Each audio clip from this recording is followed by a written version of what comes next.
Hello, welcome. Today I would like to invite you on a journey through time to the days when ordinary family station wagons from a brand that was considered the cheaper one back then could be bought with a V6 engine. Not just any V6 engine, but a 3.6 V6, of course, with all-wheel drive as well. Oh yes, right at the dealership. An engine of this capacity was seen in a Skoda for the first time in the second generation Superb, and unfortunately also for the last time. Please join me.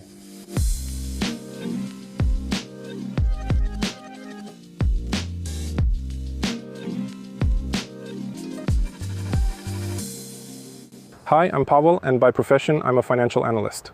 My family situation for some time now has made it necessary to have a car that allows comfortable travel with 2 children. And the choice fell on this, which is the Skoda Superb wagon, but with a slightly different engine than usual, namely the VR6 with a 3.6-liter capacity. I've had this car for almost 3 years now. What makes this Superb different from all the others? Of course, there's the V6 4x4 badge, unless someone removes it and wants to be more of a sleeper. The distinctive feature is definitely the dual, or actually quad, exhaust pipes, which the 3.6 engine always has, and of course the all-wheel drive. Another element that sets this Superb apart is the brake discs and calipers. I don't know the exact technical details, but I know they're bigger, stronger, and have a larger diameter than the standard ones. The ones you're seeing now are the freshly replaced discs. The previous ones wore out after 60 or 70,000 kilometers of driving, and now I'm in the process of breaking in this set of grooved discs. Supposedly, they're supposed to provide increased braking power. I haven't tried the drilled ones. Maybe they're out there, maybe not, but these are more than enough. And here we see the main reason for our meeting, the thing that makes you watch this Superb today and not another one on the highway. In a traffic jam, a V6 engine, or actually a VR6 from what I know about it technically. It's an engine with cylinders arranged alternately, basically in a single block.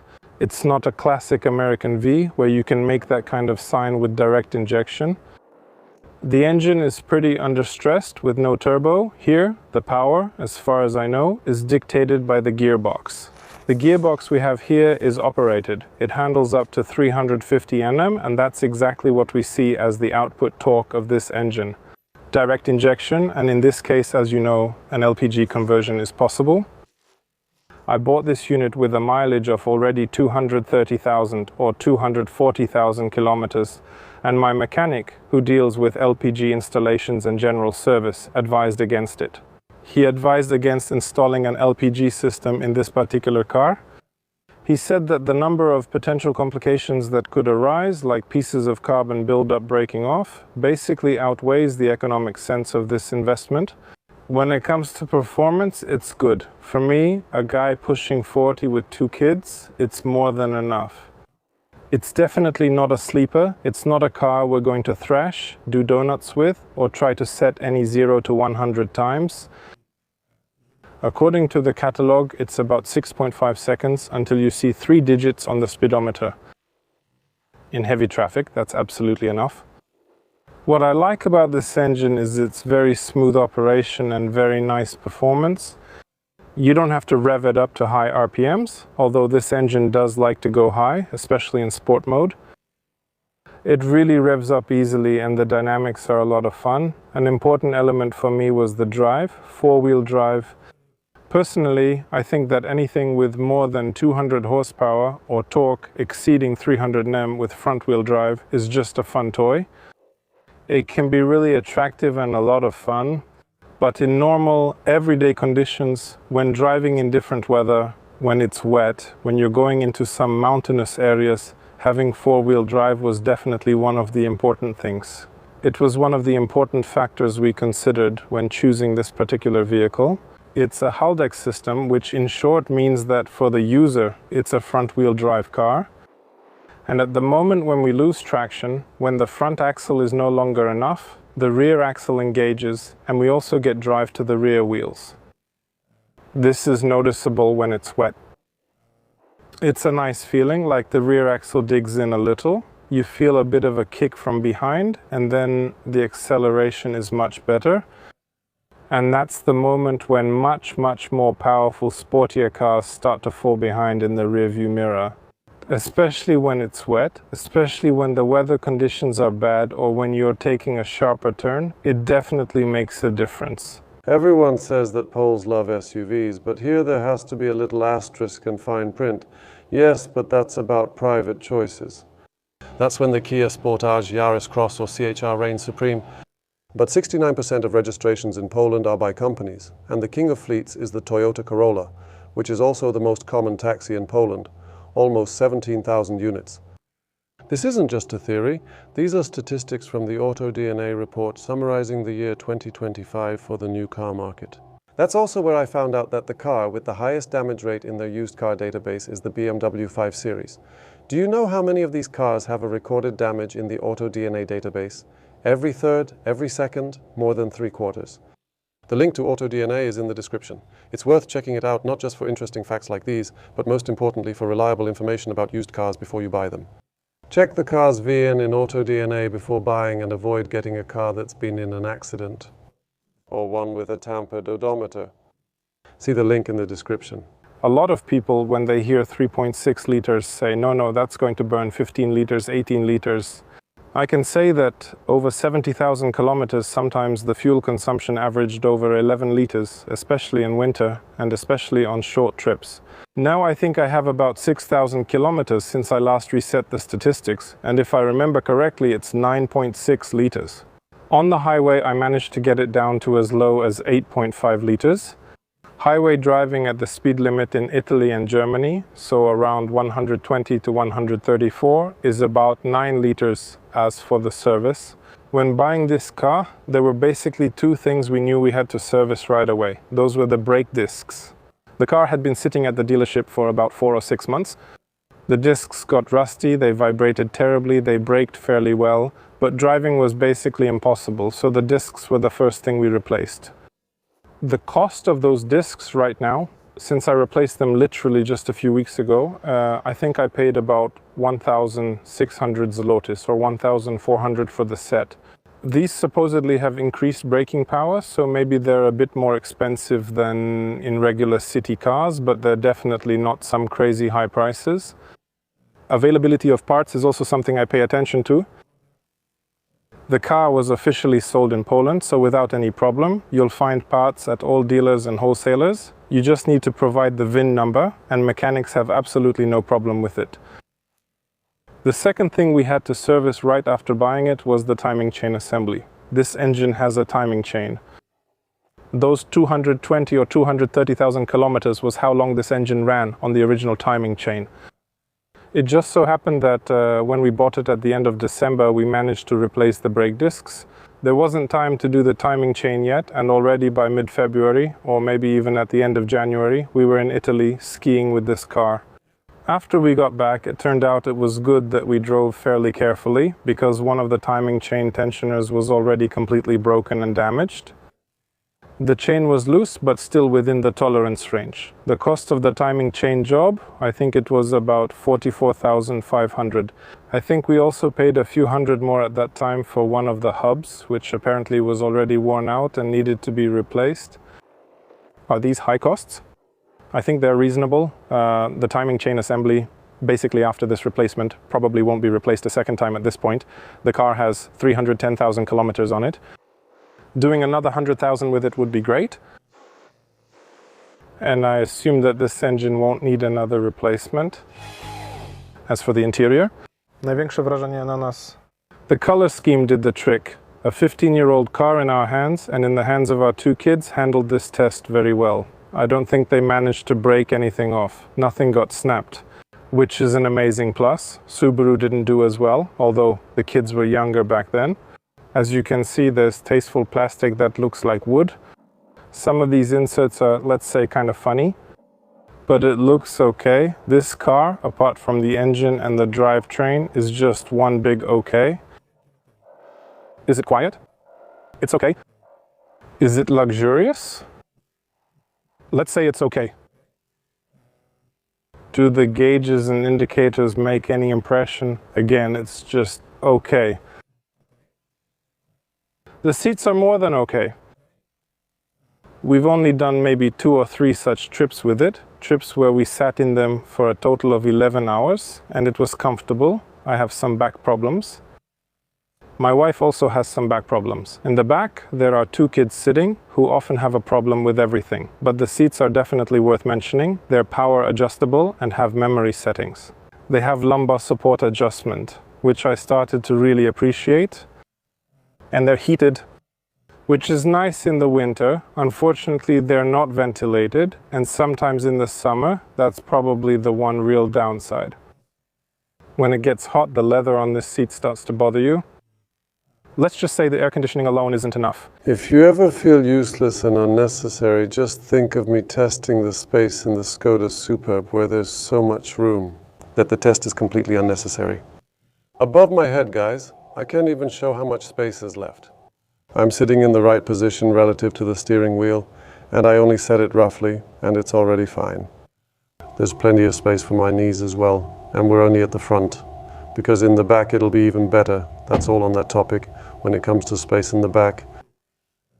I think you can see that it's comfortable here. There's still about 10 centimeters, and if I sat perfectly, there would be even more. In the back, maybe it's not quite as roomy as in the driver's seat, but I can still sit up straight. Even that famous center tunnel on the back seat, which in Volkswagens is usually very prominent and high, it's more modest, slimmer, and kind of disappears into the floor. So even that third person on the back seat won't have it that bad either. Longer trips obviously mean more luggage, and that's great in this regard. It's exactly as you might expect. There's a lot of space, access to the trunk. The load lip is low. It's incredibly convenient for loading. It also works great as a place to change your ski boots, right by the slope, which is a big plus. We got this item with the vehicle. Not this, but this object, a divider or a kind of cargo stopper, which keeps our luggage in place. With a cargo area this long, it actually comes in handy, even with regular groceries that we load up at the supermarket. We push them all the way to the end, then we lock them in place with one move, and then we can use the V6 under the hood. No worries that all the eggs will break or the watermelons will roll around. There's also a pretty nice trunk cover, which used to work automatically, but it stopped working. Now you have to operate it by hand. What is that strong smell here? This is a bridle and a saddle pad. Our horse, actually my wife's horse. And that's one of the advantages of this vehicle. You can play sports, leave everything in the trunk. There's still room for a big shopping trip. Transporting anything else, we don't need it. Additionally, in the trunk, there's an area where you can throw in charging cables. There's also another strap that secures the cargo. Another funny thing, a funny invention from Skoda that came with the vehicle. And something that's really useful, namely something that's very comfortable, especially on longer trips. I had the chance to test it myself, I think, twice already. What I mean is this, that the seats fold flat, allowing a pretty comfortable sleep. Believe it or not, if we move the seat all the way forward, me at a height of 1.87 meters, without any terrible contorting and without sleeping with my knees bent, I could spend the night here quite comfortably. Actually, during normal city driving, it doesn't tempt you at all. It doesn't egg you on at all. It just rolls forward, and honestly, it doesn't give anything away that you have a few more horses under the hood than usual. I don't expect too much from it. I want it to be reliable. I want to keep using it for another good few tens of thousands of kilometers, if not more, but that's actually how it is.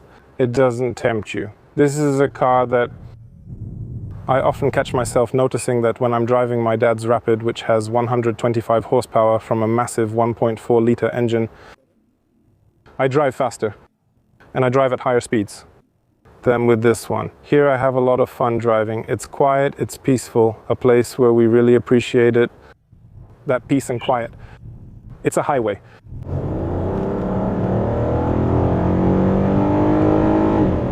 He really floored it. He wasn't even in sport mode, but he still touched the red zone at 6.5, and only then did he really pull all the way to the end, and only then did he change gear. I was wondering where he decided it was time for the next gear. And he kept revving until he reached 6.5. And indeed, there's no sleeping dragon that suddenly kicks you in the back, because it delivers that power so linearly. You can feel it, that the wave is building up, but in a very gentle way. Here we'll have a chance to go 50 kilometers an hour. I was wondering, maybe I didn't pull hard enough, but he handled it completely calmly. He managed just fine. I was just wondering. Wait, 51 more time. 50. No, just as homeless. This time I really tried to unsettle it. And him, you could feel that the tire, it was right on the edge of grip, because it was really biting into the asphalt. But it held out until the end. Not a single squeal. No oversteer, no understeer. There was also no intervention from the electronic systems. I once tried to find out if this suspension is the same as in a regular Skoda with a 2-liter TDI engine, or something else. It seems to me that it might not be exactly the same. And my opinion was confirmed when we went on the longest trip we took with this car.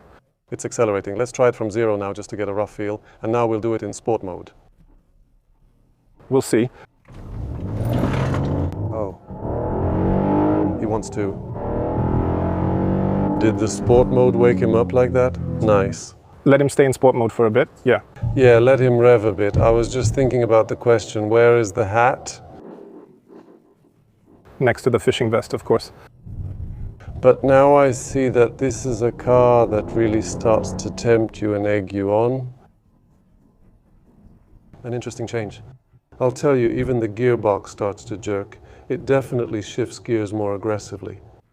You know what you want? You get it. It's definitely not the original 260 horsepower. It left the factory with, for sure, here we have 10% less, or maybe even more than 10% lost over time, with the buildup of some contaminants. Well, age, only miracles for Venage. As for the suspension issue, well, it's hard not to smile. We put the suspension to the test on a longer trip to Albania. We also visited Montenegro and Serbia, staying a bit longer in each place. I know I laughed about taking a vacation. I was out of work for 2 weeks, and when I looked after 2 weeks at how many hours we spent in the car, it turned out that, just like in Polish labor law, it was an average of 40 hours a week.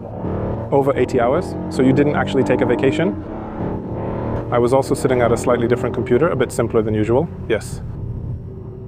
But yes, it was the longest trip for this car, a really nice drive. The highway was quiet and calm. In those sections where the roads allowed it in the mountains, and there were quite a few national roads like that, you were driving around 100 kilometers per hour, give or take. The traffic was pretty light. And the road was winding all the time. Not like in the Alps, not hairpin turns, but long curves, like in Romania, on those national roads that I often ride on my motorcycle too. That's where I remember them from. And I really felt there that the suspension is solid. It's not particularly soft, it's not very sophisticated, and maybe it doesn't absorb bumps like a CEO's or some dignitary's car would. He might wish for more in the back, but it allows for a very safe, comfortable and confident ride. The most out-of-place system compared to the rest of the car is the steering system, which remains consistently sluggish. Basically, around the center, nothing really happens here. You can move the wheel like this and still drive almost straight. Later on, it gives a nice old-fashioned resistance when you actually start turning. It's the same as before switching to sport mode.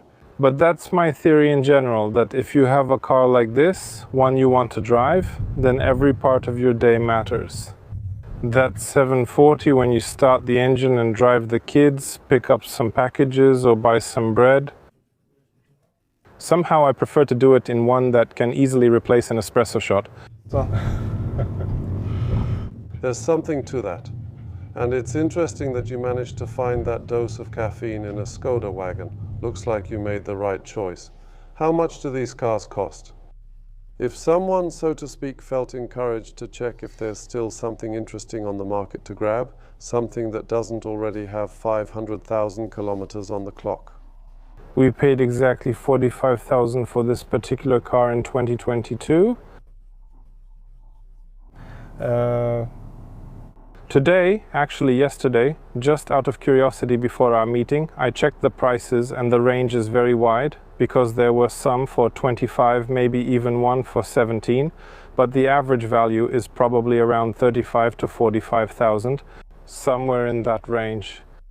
The years when these Superbs with this specific engine were produced, if I'm not mistaken, were from 2009 to 2014, so not such a long time.